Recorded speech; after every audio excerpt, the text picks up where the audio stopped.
дар ноҳияи восеи вилояти Хатлон намояндагони ҳукумати ҷумҳурии Тоҷикистон ва мақомоти иҷроияи ҳокимияти давлатии вилояти Хатлон дар доираи сафари кори пешвои миллат президенти ҷумҳурии Тоҷикистон муҳтарам Эмомалӣ Раҳмон як қатор иншоотҳои таъиноти гуногунро мавриди баҳрабардорӣ қарор доданд. Нахуст меҳмонон дар ҷамоати деҳоти Олимтой, деҳаи Гулафшон, муассисаи таҳсилоти миёнаи умумии рақами 74-ро дар вазъияти тантанавӣ ифтитоҳ намуданд.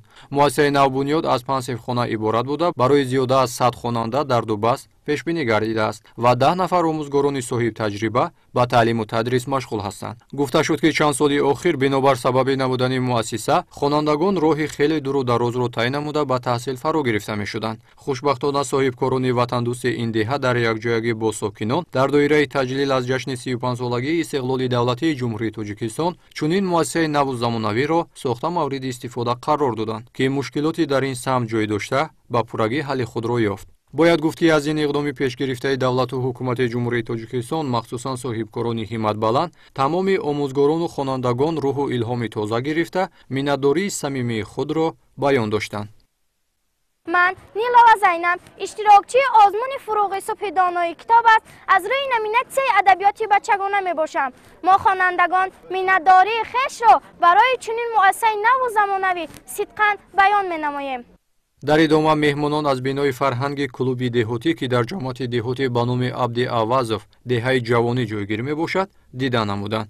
иттилоъ дода шуд, ки аз навсозии бинои клуби деҳотӣ дар доираи нақшачорабиниҳои мақомоти иҷроияи маҳаллии ҳокимияти давлатии ноҳияи восе бахшида ба ҷашни 35-солагии истиқлоли давлатии ҷумҳурии Тоҷикистон аз ҷониби ҷамъияти дорои масъулияти маҳдуди Сафо воқеъ дар деҳаи ҷавонӣ бунёд гардидааст. ҳамзамон дар назди бинои клуби деҳотӣ боз як китобхонаи шахсӣ ба номи Асадулло Юлдошев фаъолият мекунад. иттилоъ дода шуд, ки дар китобхона зиёда аз 3000 нусха китобҳои бадеӣ мавҷуд мебошад ва рӯзҳои наздик боз теъдоди китобҳои бадеиро зиёд хоҳанд кард. дар ин замина муовини раиси вилояти Хатлон барои ҷалби ҳарчи бештари наврасону ҷавонон ба озмуни ҷумҳуриявии фуруғи субҳи доноӣ китоб аст, бо хонандагон суҳбат намуда ба муҳассилин маслиҳатҳои судманд доданд ва таъкид доштанд, ки насли худогоҳу худшиносро бояд дар рӯҳияи ватандӯстиву хештаншиносӣ тарбия намоем ва ба чунин озмунҳои сатҳи ҷумҳуриявӣ омода созем. ҳамзамон дар ин рӯз намояндаи мақомоти иҷроияи ҳокимияти давлатии вилояти Хатлон аз бинои китобхонаи шахсӣ воқеъ дар деҳаи дашти дили ҷамоати деҳоти Бобошоҳиён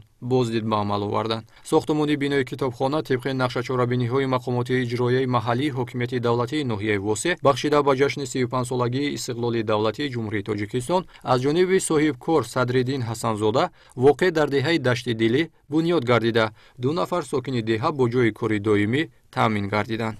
дар деҳоти мазкур ҳамзамон майдончаи варзишӣ барои футбол аз ҳисоби соҳибкорони ватандӯсти ин деҳа мавриди истифода қарор дода шуд. сохтмони майдончаи варзишӣ барои футбол дар асоси нақшачорабиниҳои мақомоти иҷроияи маҳаллии ҳокимияти давлатии ноҳияи восе бахшида ба ҷашни 35-солагии истиқлоли давлатӣ аз ҷониби ҷамъияти дорои масъулияти маҳдуди Ҳулбук сохтмон дар деҳаи Кадучӣ бунёд гардидааст. бо мақсади беҳтару хубтар ба роҳ мондани сатҳи хизматрасонии тиббӣ ба аҳолӣ дар деҳаи Пӯшёни Поён ҷамоати деҳоти ба номи Худоё Раҷабов бунгоҳи саломатии наву замонавӣ бо тамоми дастгоҳу таҷҳизотҳои муосири соҳаи тиб таъмин мавриди истифода қарор дода шуд. сохтмони бинои маркази саломатӣ низ дар доираи нақшачорабиниҳои мақомоти иҷроияи маҳаллии ҳокимияти давлатии ноҳияи восе бахшида ба ҷашни 35-солагии истиқлоли давлатӣ аз ҷониби соҳибкорон ва кумитаи маҳал воқеъ дар деҳаи Пӯшёни Поён бунёд гардидааст. баъд аз ба истифода додани ин бино 9 нафар сокинони деҳа бо ҷои кори доимӣ ва маоши хуб таъмин хоҳанд гардид. баъд аз боздид аз шароиту имкониятҳои бунгоҳи тиббӣ, намояндаи мақомоти иҷроияи ҳокимияти давлатии вилояти Хатлон бо кормандону сокинони деҳаи Пӯшёни Поён суҳбат анҷом дода таъкид доштанд, ки имрӯзҳо таваҷҷӯҳи ҳукумати ҷумҳурии Тоҷикистон хоса пешвои миллат муҳтарам Эмомалӣ Раҳмон нисбат ба соҳаи тандурустӣ сол то сол беҳтар гардида истодааст. дар ҳудуди деҳоти болозикр дар деҳаи Саричашма боз як майдончаи варзишӣ барои футбол мавриди истифода қарор доданд. майдончаи варзишӣ барои футбол тибқи нақшачорабиниҳои мақомоти иҷроияи маҳаллии ҳокимияти давлатии ноҳияи восе аз ҷониби соҳибкор Абдурасул Додаров воқеъ дар деҳаи Саричашма бунёд гардидааст. дар баробари дигар самту соҳаҳо ҳукумати ҷумҳурии Тоҷикистон махсусан пешвои миллат муҳтарам Эмомалӣ Раҳмон нисбат ба соҳаи муҳиму афзалиятнок маориф таваҷҷӯҳи махсус зоҳир менамоянд. Дар ҳамин замина бо мақсади бартараф кардани норасоии ҷойи нишаст баҳри хонандагон дар назди муассисаи таҳсилоти миёнаи умумии рақами 55 деҳаи Хушобаки деҳоти Тугарак аз ҳисоби соҳибкорони маҳаллӣ дар якҷоягӣ бо сокинони деҳа бинои иловагӣ барои 200 ҷойи нишаст дар ду баст мавриди баҳравардорӣ қарор дода шуд. бахша ба ҷашни 35-умин солгарди сухулати давлатии ҷумҳурии Тоҷикистон дар мактаби 55 деҳаи Рамазон Файзов амин симхона иловагӣ барои 125 нафар ҷойи нишаст таъмиру пурра ба истифода дода шуд. Ҳама ҷойи нишаст, ҳама тахта синфҳо ҳамааш пурра аз ҳисоби мардони саховатпеша соҳибкорони ҳамин деҳа сохта ба истифода дода шуданд.